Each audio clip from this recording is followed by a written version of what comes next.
Thank you very much. I'm aware that the person who has been involved professionally in the future, this profession is doubtful, but I'm happy that because that's the most important panel, and I'm sure you've been waiting especially for this panel since yesterday. Gośćmi pośród tych wszystkich, którzy przewinęli się tutaj. My outstanding guests will include, first and foremost, Katarzyna Schwarz, the plenipotentiary of the Ministry of Finance for the Sustainable Capital Market Development. Jacek Dukaj, writer and owner and founder of Nolenzum company dealing with the capital market, as he is head of the supervisory board. Andrzej Dragan, quantum physics.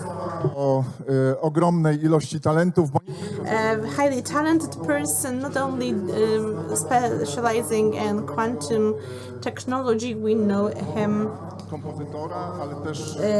We know him as a filmmaker and composer, and Marcin Żółtek, the president of TFI PZU, who is a mathematician, but he specializes rather in arts out of his passion, and a person whom I don't need to present, Professor Krzysztof Jajuga, 31 years as a lecturer of the University of Economics in Warsaw, and a lot of foreign university specialists in risk management. I will say nothing more. Yesterday he was awarded, so you know him perfectly well.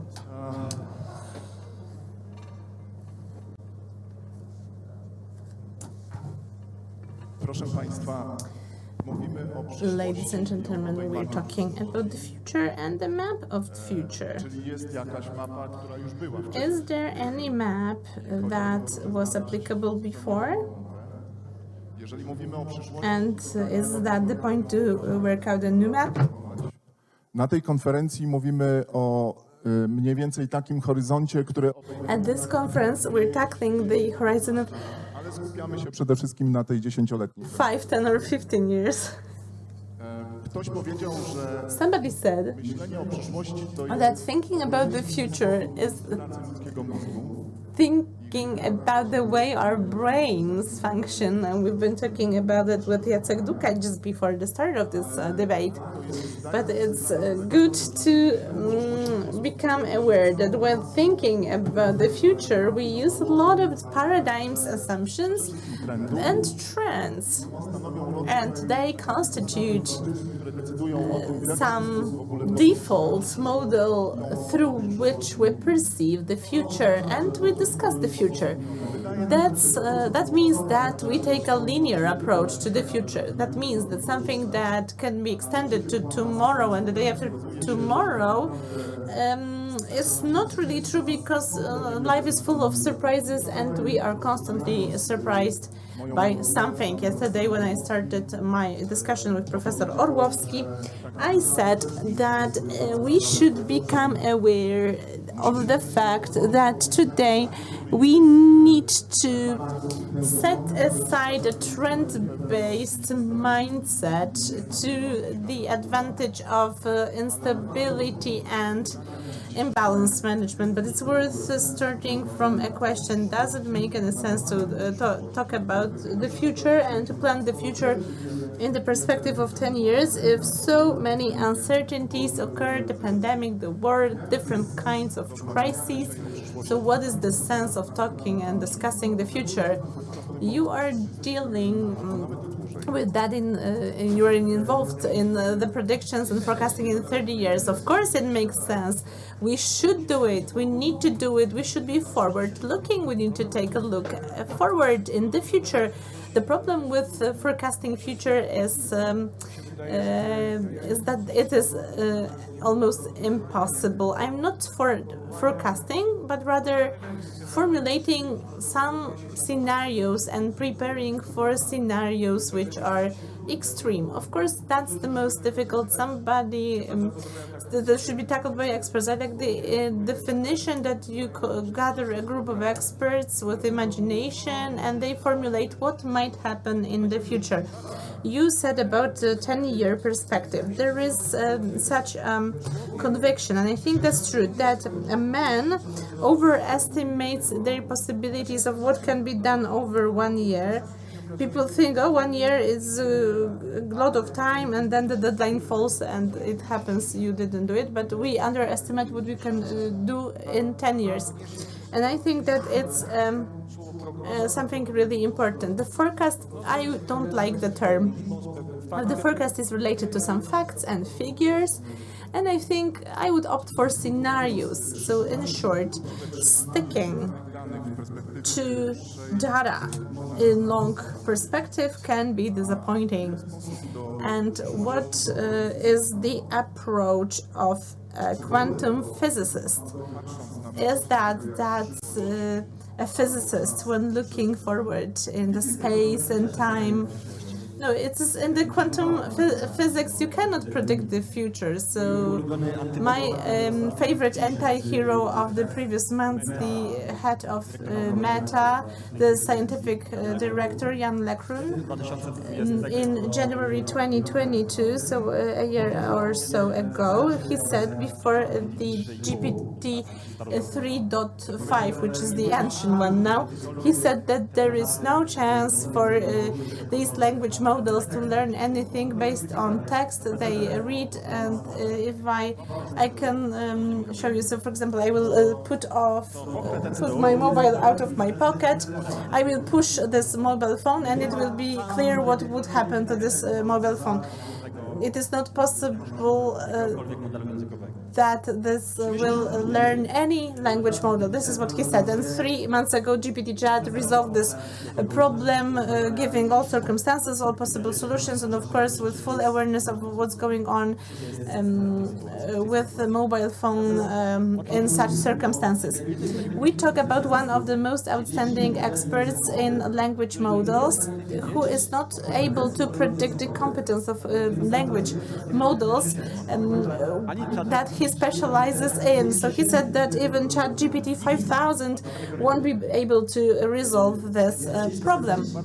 So with specialists and experts in such a narrow discipline, they make mistakes and they err in a compromising way in such an elementary matters. So the forecasting future is undoable, and I think that the only thing that makes sense is to think about different scenarios, and maybe one of them will have something to do with the reality. The only thing that that's the only thing we can do. So there is no definite model. So trends are visible when we observe the progress of language models, the leap between ChatGPT 3 and 4. So it resolves logical inquiries, and it develops faster than 8-year-old children.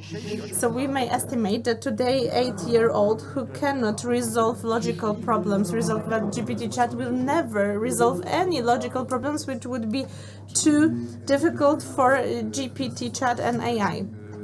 So if we take a look at it and we see that this is the exponential, it is double exponential, to be honest. So should we be afraid of our jobs? Jacek, you write about the future. Is there any light in this tunnel, or will you confirm that this is something that puts our life at danger? I think that it's a dead end of thinking in a very numerical way about the future. So we think that the predicting future is about knowing that in 5 years the price of stock on the stock exchange will be this or that. No, this is we are talking about probabilistic predictions and forecasting the future. What will be the probability for some scenarios to materialize and to describe the reality in 5, 10, and 15 years. So in this manner of thinking, contrary to my four speakers, is even more important and key. The faster the world is changing, because if from the perspective of a peasant in the ancient Egypt, he had no need to think about the world changing, because the world would look exactly the same for his children and grandchildren. The political system will be the same, the realia will be the same, so it doesn't make any sense for him to reflect. But when we are living in a reality that is changing week after week, so the maps of the future, the primary activity that we devote our time to, for us, the successful people dealing and doing their businesses, the primary thing is to predict the future and to update the probabilistic maps of the future, because they decide on our success. And it doesn't matter how accurate they are. It's to what extent they are better to the scenarios prepared by our competitors. And here, creation of a single map of the future, it's counterproductive, because in such a way we would not have any competitive advantage. The point is for me to have a better map than yours. A topic of this conference is customer centricity, and in particular, we're considering how our customer can evolve in the perspective of the coming decade. Marcin, you've been in the scenario team preparing the 5 scenarios which are being voted, and I'm afraid of the direction of this voting, but please tell me from your perspective, are you for some suggestion for one of the scenarios, or you will confirm what was said by Jacek? To some extent, I would agree. Developing the scenarios of the future is not about predicting the future. Of course, it's an intellectual exercise, which will end up in failure, because we will not see the world in exactly the same form as we predicted. The majority of negative events, they surprise us because we think about something totally different, and while developing scenarios, it was highly visible that we are conditioned by here and now, that even if the least probable scenarios were based on something which is going on now. And what is really positive is that we, apart from the fact that we are not able to identify all threats, we also are not able to identify opportunities. This is the humanist optimism. Things that surprise us in a positive sense also come as a surprise. So while defining the scenarios, we try to show the other side. So not only war, not only disruption, but there are some scenarios that we should prepare for, because it might be the case that it's going to be highly positive. And with regard to what was said by Professor Dragan, this reverse of this cause and effect relation, that gives us a great impression, because we need to consider what should be done in order to make the most positive scenario the most probable one. So not to prepare what will happen, but how to adapt our activities in order to change the pattern. bym chciał skontrować, ale to już... To profesor Dragan. That's the key. Right, a brief remark, please. Because what's key is at what stage do we want to maximize that luck? If I want to be happiest in the next 3 minutes, then the best thing I can do is inject heroin into my vein. So the basic question is, in what time perspective do we want to maximize our happiness? So if we're talking about the next 10 years, it's completely different than if we adopt the 100-year perspective. Let me comment as well.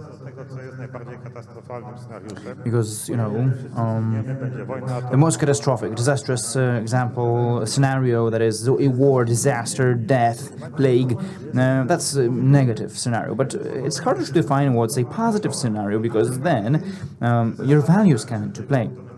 In the set of scenarios, I think the most positive factor included a strong development of AI. I'm not sure if it's a positive thing for everybody, depending on what your values are and what the impact of AI might be on humanity. And this could be a negative factor.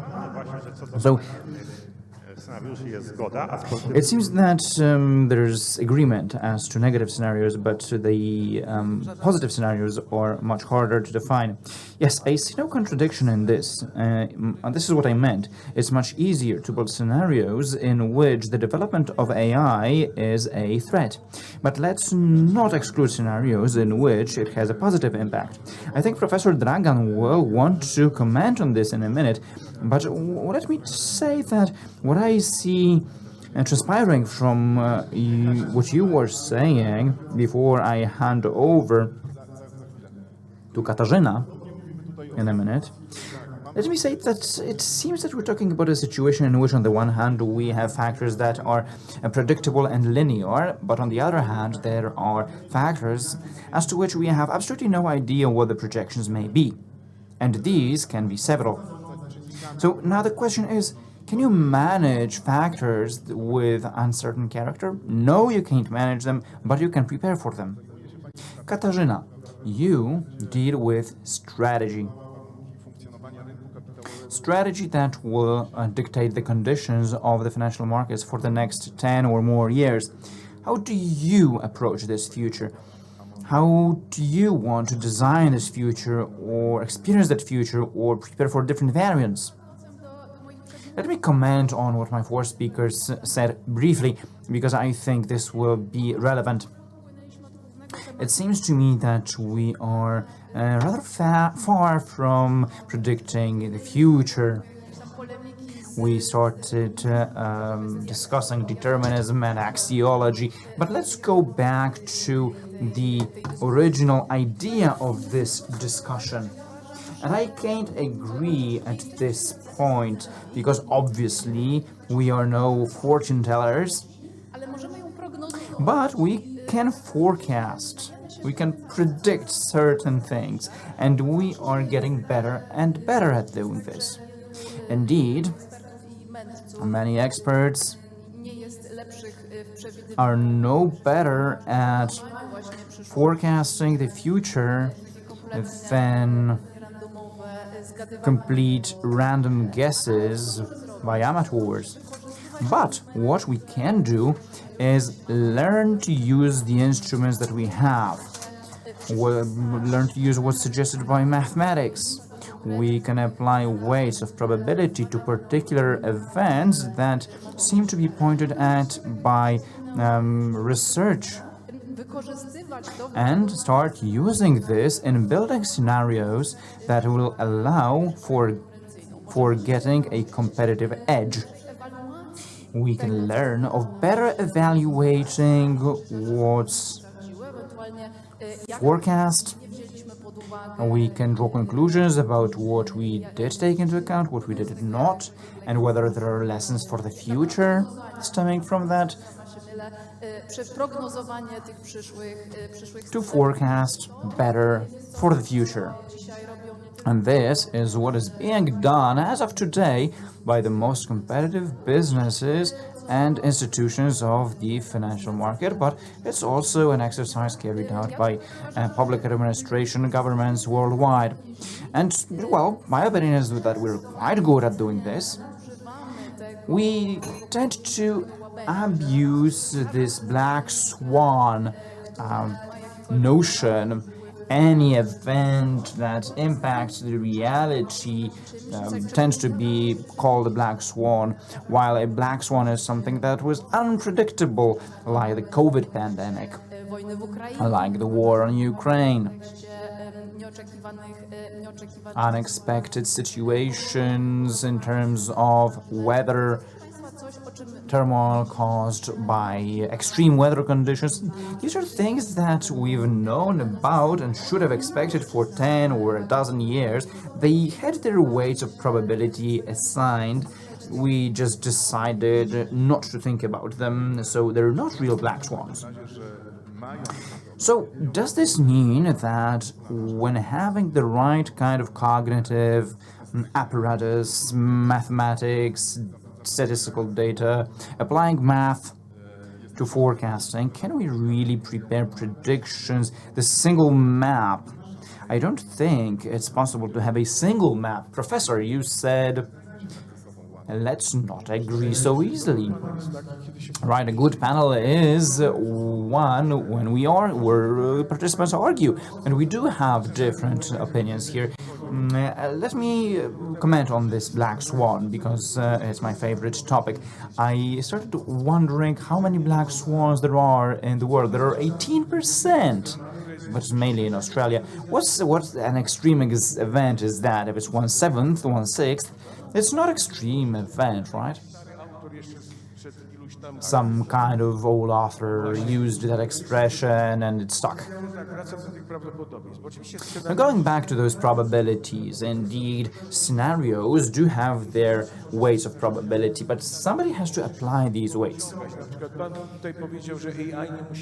For example, you said that AI does not necessarily have to be a positive factor, and I totally agree with that, although we may get back to that later on. Although I am a big fan of AI, yet I do see the risks. And this is the question I asked to ask my fortune teller. So probabilities are about taking pieces of scenarios, and in these 5 scenarios we vote for, I see one thing that I don't like. Through association and combining probabilities, somebody has to apply those probabilities. Who can do that? Maybe ex post, based on algorithms, by what happened in the past, but still, that's historical approach, So I'd rather be in favor of some kind of more subjective approach, an expert consensus of probabilities, for example, the nuke attack, like what's included in the risk report by the World Economic Forum, something like that. Please note that there's only us in this hall. We are the ones that can design, that can forecast the future. Those that have to leave this hall but are here at this point have to be told, listen, things are going to go this and that way, with possible deviation for the better, for the worse, by 15 or 20%. Are they waiting for that? Do they need that? What are the factors impacting what will change in the next 10 years? Social factors, cultural factors, political factors, economic factors, and tech factors, possibly. Maybe it's a question for Professor Dragan and for Jacek Dukaj. Legal factors in terms of regulation, and as to how far can regulation go further in terms of the capital market regulation by the EU, what may change? This is yet another series of questions and answers. What factors will be impactful for what will happen? Because this, in turn, gives us the answer about what the future is going to be like in the form, not of a funnel, but in the form of different stages in the future. Controversial, possibly. Marcin, you said that you may have to be prepared for those positive scenarios, not only for those dystopian ones. And what if something changes completely? The rules of the game change completely. What happens then? I don't mean the war in Ukraine. I mean an event that'll be a super black swan and completely transforming the order of things. Well, this could be boring, but no, please don't be boring, because otherwise they'll keep clicking their phones and we'll just leave. Okay, just kidding. So commenting on our probability assigning and predicting, if we continue on this, we will apply simple mathematics, and looking at this from this angle, everything is linear. Looking further in the future, this is what I meant. Only the trends that continue can be forecast. Yes, that's what I mean. I hope that I'm afraid that we may commit mistakes if we go that way. Or maybe we should be wanting for these things to change. We're talking about customers in the previous panel, customer profile, regulation, what should be done for funds to be a larger share of Poles' savings.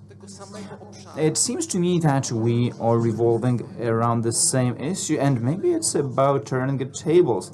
Maybe we should go to a completely different area where the rules of the game are much better. Maybe we should go for revolutionary change instead of being afraid of such change.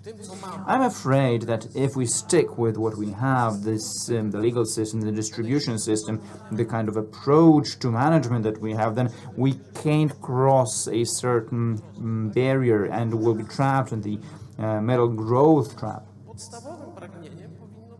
Maybe our basic want should be bringing about a revolutionary change. Well, it seems to me that most don't want change, they're afraid of change because they're afraid, but some really change the world. These are the few ones, the chosen ones, like Steve Jobs with Steve Wozniak. They took the risk, somebody gave them money. And this is what brings about development, progress. All kinds of changes bring about success, but you can't control these things. Let's take the nuclear energy, the nuclear fissure. You have different kinds of applications, although you may use nuclear energy.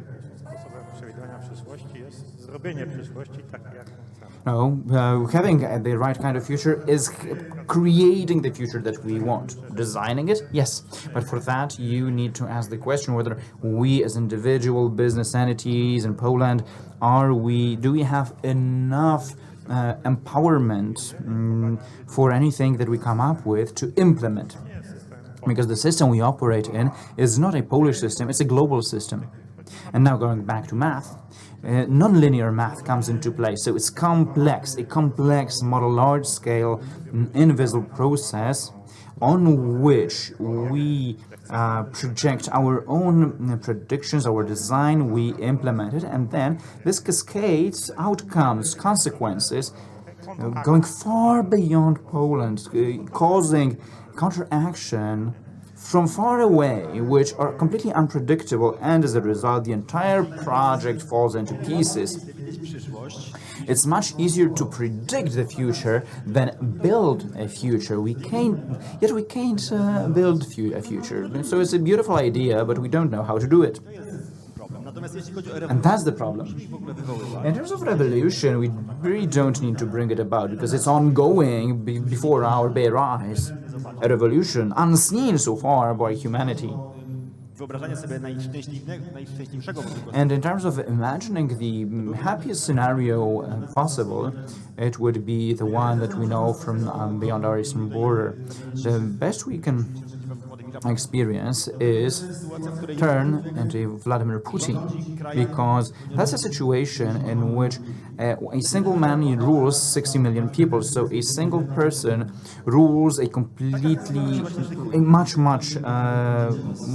more powerful entity, and this is what we're working on, building an entity that's going to be unpredictable, and the only hope for us is to be in control of that entity as a single little man. So the question is it a balanced situation? Can we imagine the future are we going for the next 10 years or next 100 years? This is a completely different strategy. I'm a fan of AI, but if I took a shot of heroin, I suppose I would become a fan of heroin. Quite alike.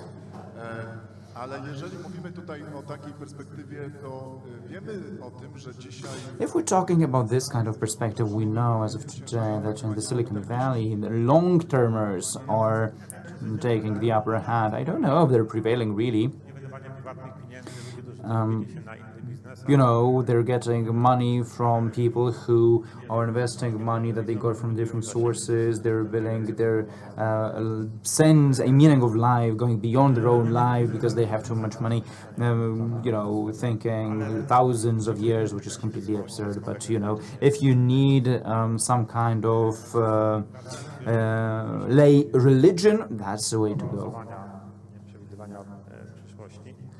Now, in terms of forecasting, predicting the future, we are in a particular point historically in which many things that have so far seen as stable, fixed,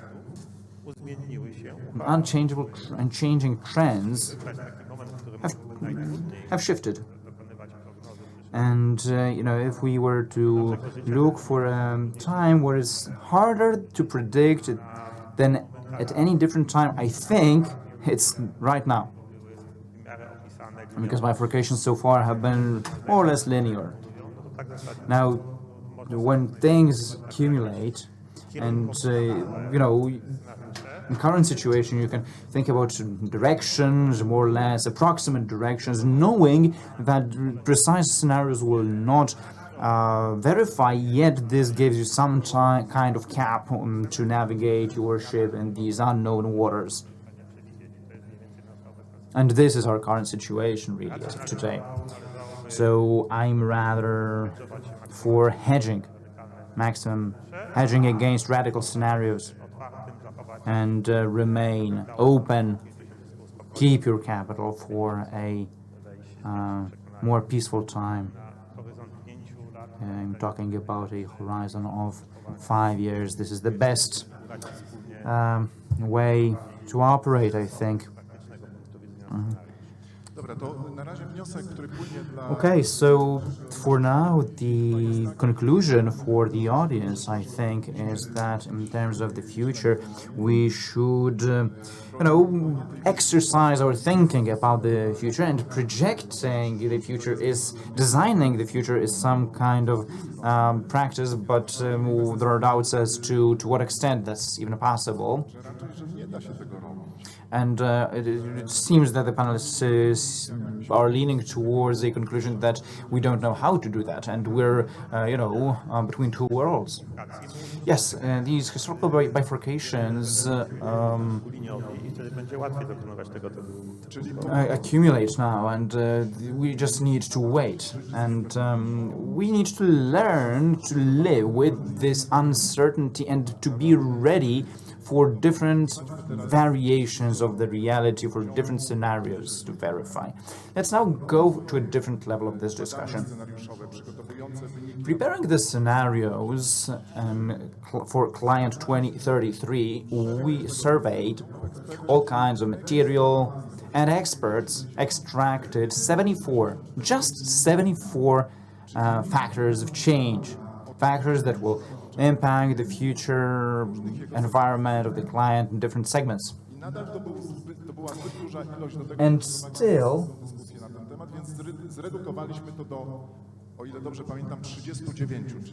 we reduced that to 36 scenarios. We divided that into trends and uncertainties, and we saw 22 uncertainties, and the remaining were trends. Which ones, in your opinion, will impact the future of the next decade?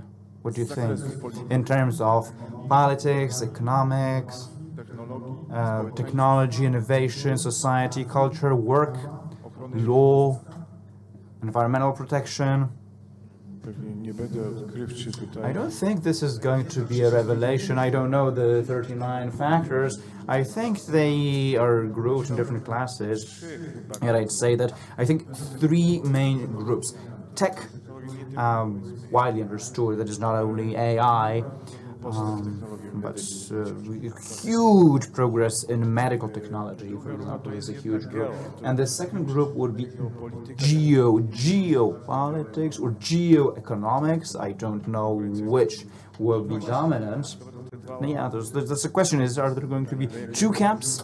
What level will we go to? Segmentation, or consolidation, we'll conclude consensus about energy and such. I don't know if we look at demographics as births and deaths, then it's also about demographics as well. And longevity, we live ever longer, right?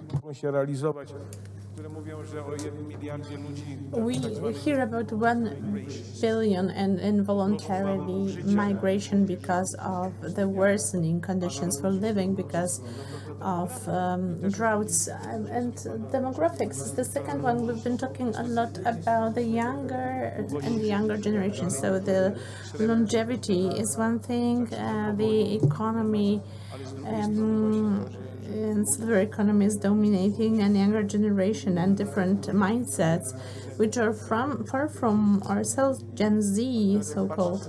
When I take a look at my students, these who are in the 5th year, so they prepare their master's thesis, and they tell that people from the first year, they are totally different people. So this is a social change. Three things, in my opinion. So tech, high tech, geo, politics and economics, and convergence, biological convergence, demographic and social convergence. I fully agree with the factors that you named. I think that the most important that and the other will follow. These would be climate change. But with regard to that, I would go back and refer to something that I mentioned before. So it's not like that we think about the future. We like to think that it's a kind of future, and if we only knew the future and we could predict something with high level of probability, we could do something. Absolutely not. We perfectly know what would happen in 10 years from now. Professor mentioned, I'm taking a look at the surprised face of the professor. We read the IPCC report stating that we know what would happen, and it has been stated with 95% of probability that it happened. So in science, it means that we can be sure. I'd like to point out on one important thing mentioned by Professor. Will we achieve consensus on changes? Will we be able to change the system? Of course not. It's easier to imagine the end of the world rather than the end of capitalism. And here it's fully applicable. We know with high level of probability what will happen, what are the forecasts for the next 10 years, and we do absolutely nothing about it. So I agree that we know what are the forecasts, but we don't know what would happen. I strongly recommend studying the story of the future, the 20th,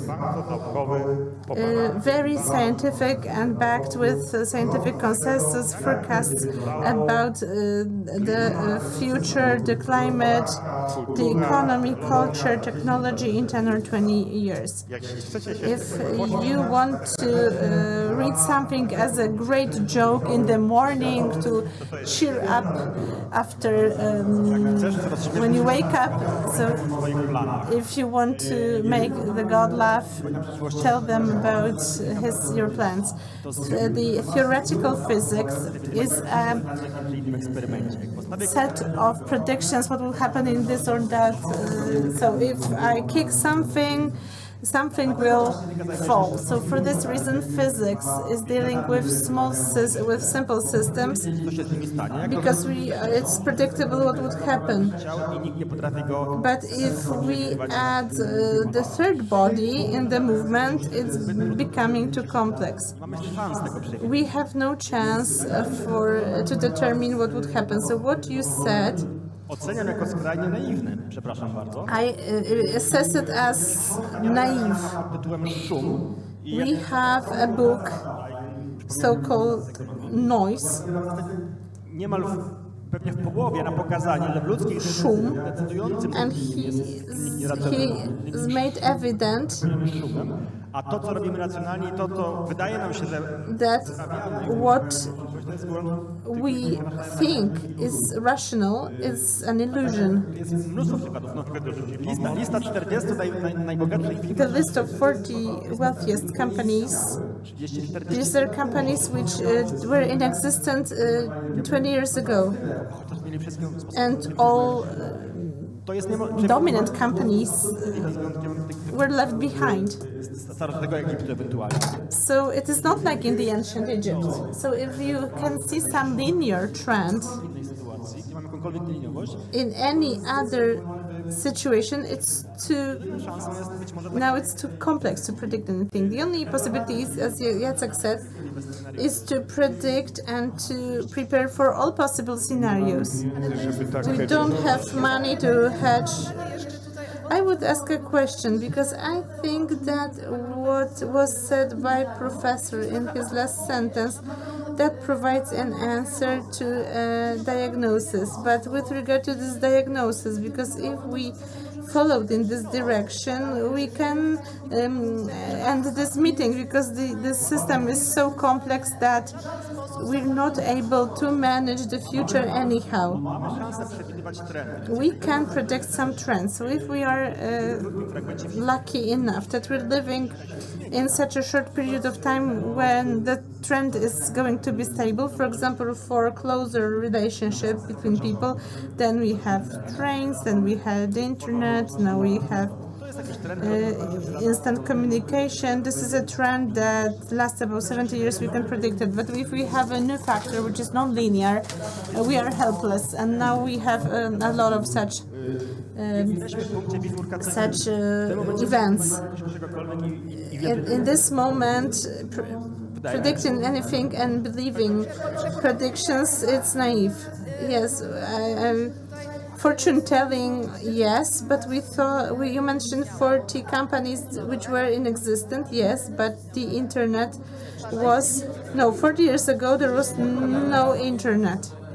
I can remember when I set up my first email account,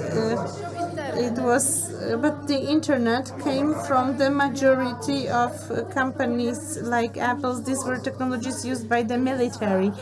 So it's not so that we couldn't predict that they will be applied for civil purposes, but we just didn't do so.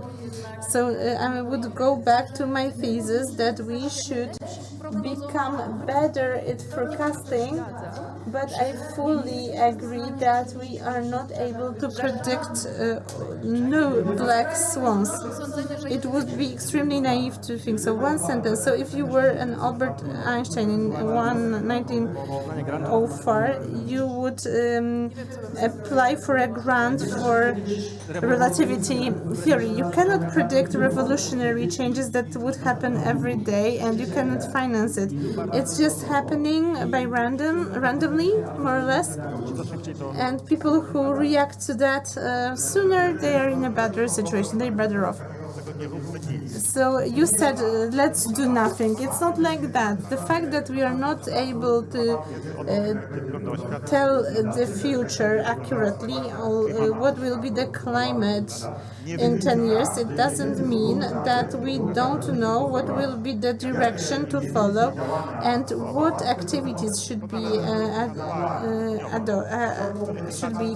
taken, but we need to do it gradually with full consequence of the aftermath, the consequences. So it's not like that. The story of the history of the world shows us this all predictions. They are not successful. So assuming that based on one model that was prepared by a commission, we are able to define some rational action plan, it's crazy. Just to make it simple, yes, of course, it's not like that. There is one model created by one committee. These were a lot of models, and 4 of them were selected with the highest weights of probability. Of course, I fully agree that it's not possible to tell the future, but we can forecast and predict different scenarios of what might happen and respond to them. And I'm happy that we disarmed this bomb that of leaving the room and ending the meeting, because the most important challenge is the climate change, because they will drive some changes. So broadly understood climate change. I think that there is one important thing to what was said by Professor Dragan. You are right to differ in the situational assessment, but Marcin, you would like to take the floor. Yes, because the first panel, which is not monopolized by myself. A lot of different threats, and I don't know what should be the first. In my opinion, this conclusion that we can end this meeting, you said that it is predictable, the future is predictable, and 90%. Well, no, I'm not going back to that. That has already been dismissed.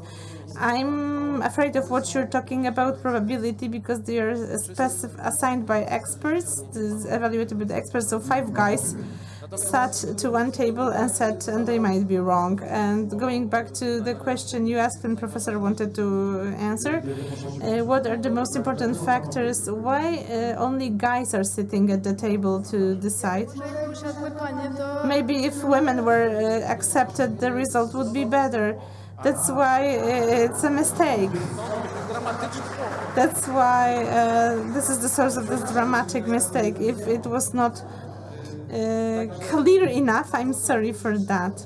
So the professor mentioned 3 factors, and I think it's important to decide that there were some factors of uncertainty and one trend. Demography is a trend. It's not easy. It's not difficult on the scale of entire world and of Poland. What would happen to the population size if we add migration? But when it comes to society aging, that we devote a lot of time to, we know what's going to happen. And while thinking about it, it's critical for us. And there were some private talks during this meeting that we always think that in categories that the 60-year-old, they will retire now thanks to demographic change and thanks to advancement in medicine and in longevity.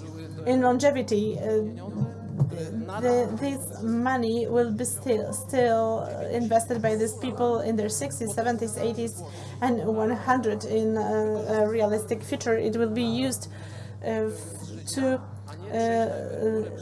live their life, not to leave it to their children. So let's do not take trends for areas of uncertainty.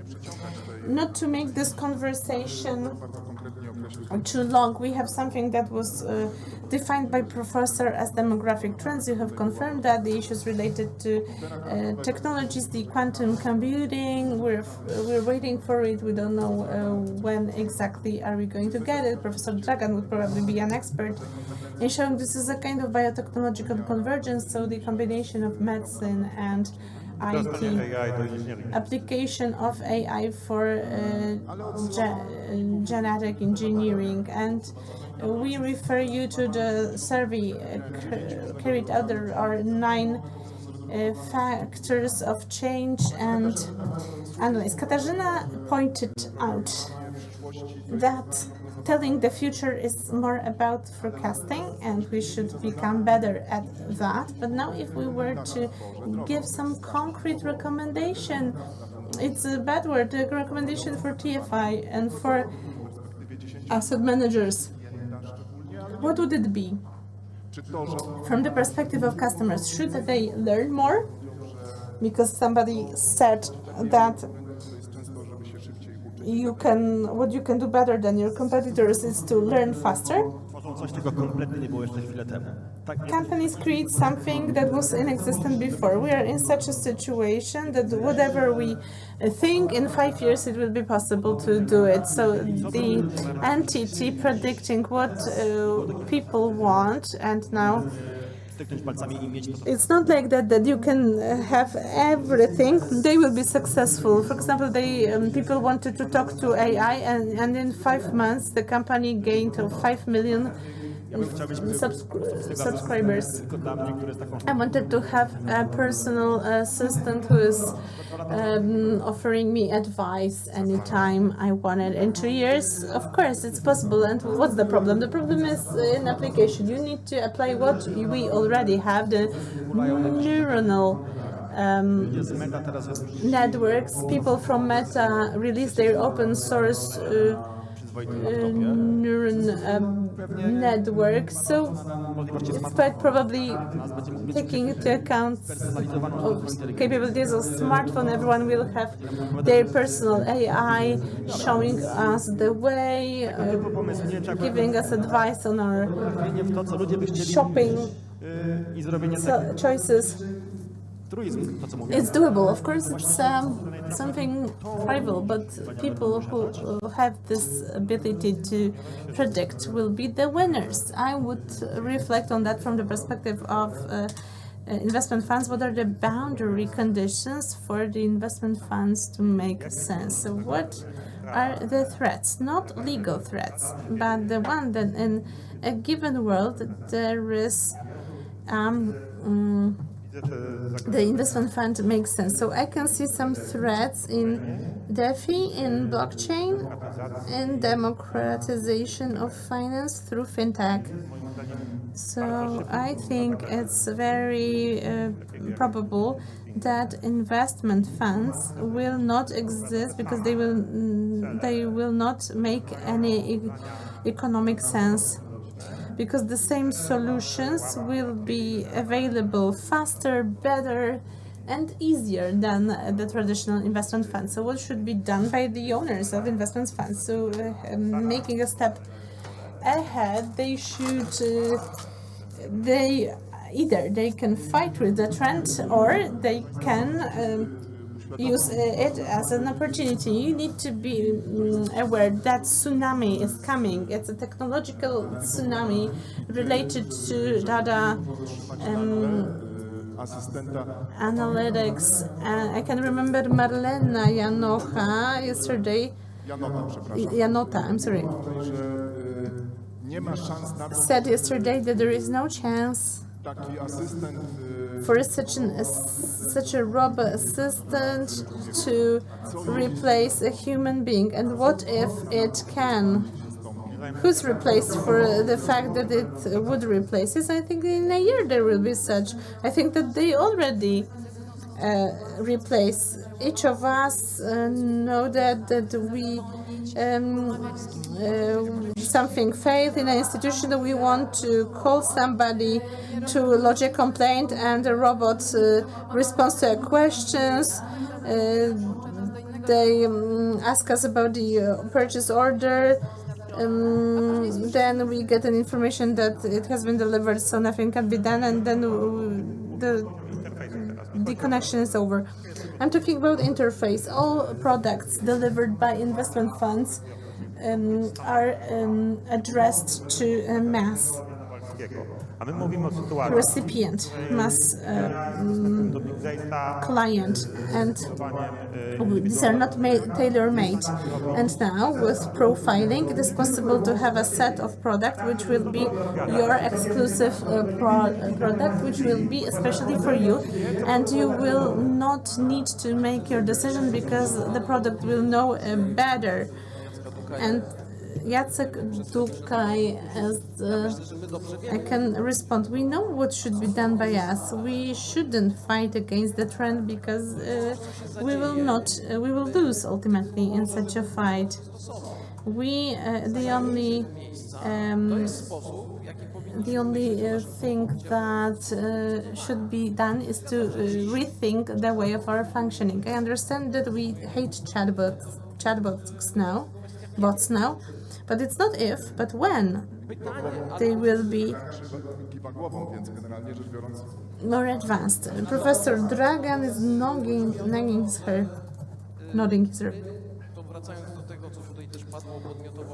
We were talking about empowerment in the dialogue that Mr. Mikusiński said is good between the regulator, and we should set the regulations so as to prevent ourselves from cutting some solutions. It's up to us what the regulations are, so we cannot set up barriers on our own that will be and then to circumvent the barriers. Maybe let's just change the way these barriers are established. Let's change them. So we as entrepreneurs, as the Polish state, whether we are empowered enough.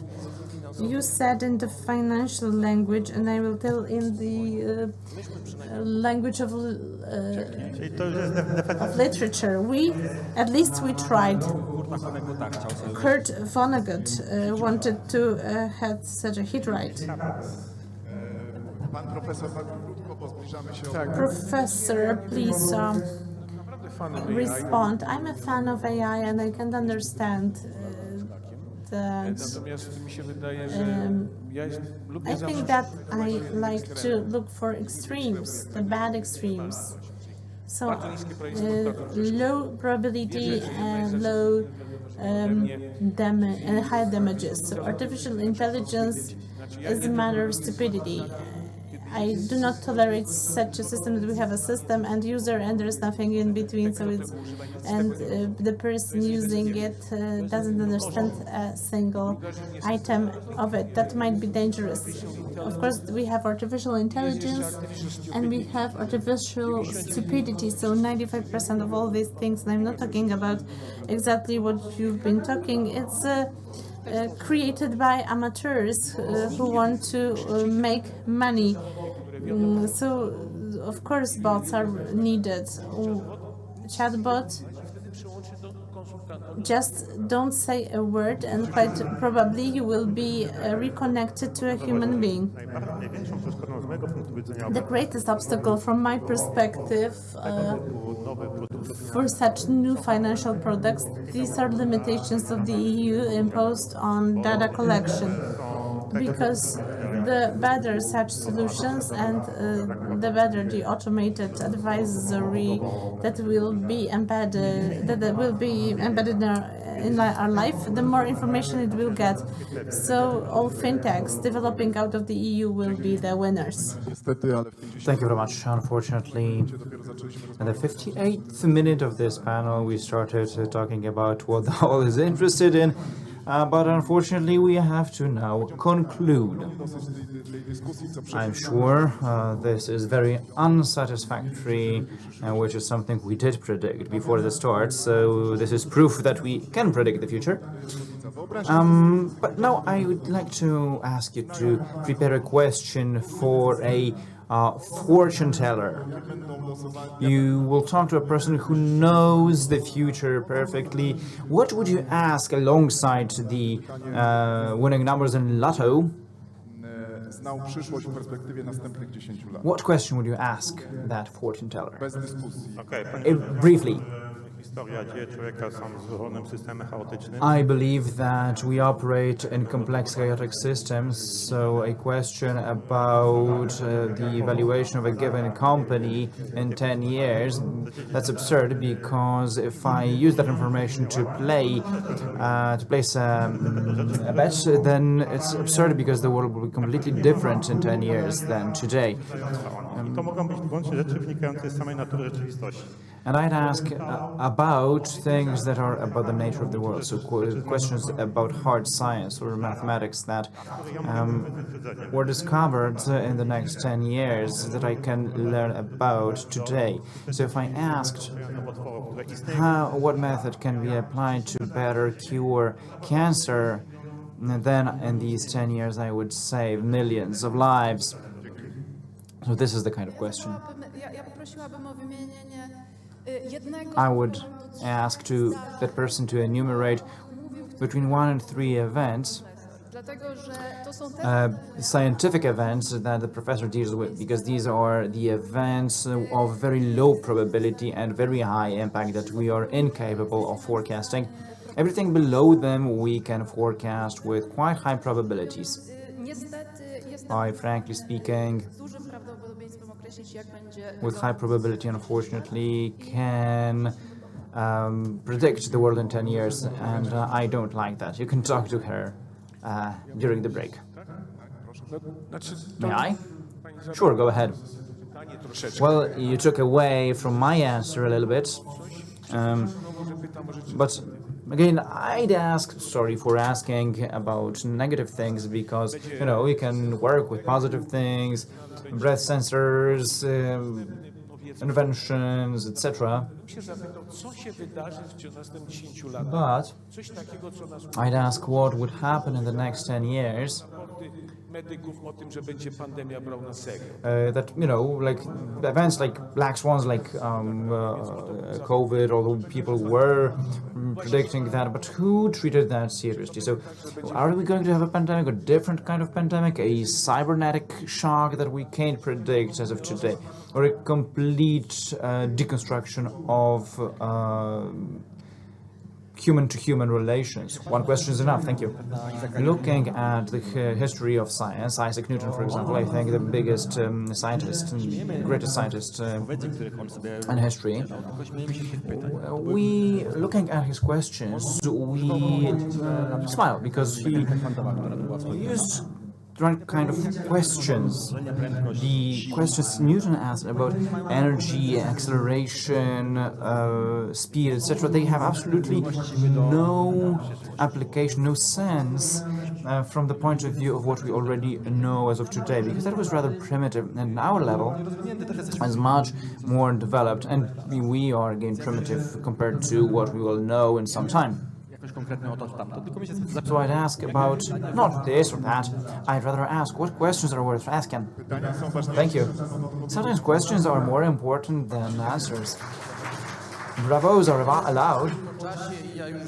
Since we've used the time of this panel already, and I agree with my 4 speakers and have nothing to add, then I would only ask who is going to sit on the board of TFI-PZU. Thank you very much. Katarzyna Szwarc, Jacek Dukaj, Andrzej Dragan, Marcin Żółtek, and Professor Krzysztof Jajuba. Thank you very much. Unfortunately, we didn't manage to draw up a map, but we have a general direction delineated. Thank you very much for your participation.